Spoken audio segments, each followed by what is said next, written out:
አይቻልም። ሲያሳዝኑ ብላ እንጀራ ልታመጣ ሰፌዷን ይዛ ከቤት ወጣች።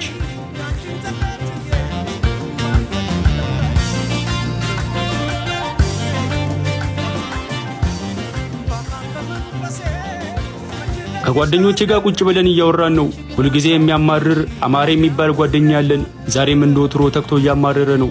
ስምን መልአክ ያወጣል የሚባለውን አባባል ሲሰማ እንዲህ ጨጓራዬ እንደሚቃጠል እኮ። እንዴ ለምን? ለስሙ ስም ያማረ ነው፣ ግን ሁሌ ድል እንደጠመመ ነው። በቃ ወይ ምናልባት ያንተን ስም ያወጣል የተጣለው መልአክ ይሆናል ብለነው ትንሽ ተሳሳቀንና ቆያው ምን ገጥሞ ነው እንደዚህ የምታማርረው አለው አንደኛው ጓደኛችን። ያልገጠመኝን ነገር በጠይቀኝ አይሻልም? ቆይ እሺ ለምሳሌ ምን?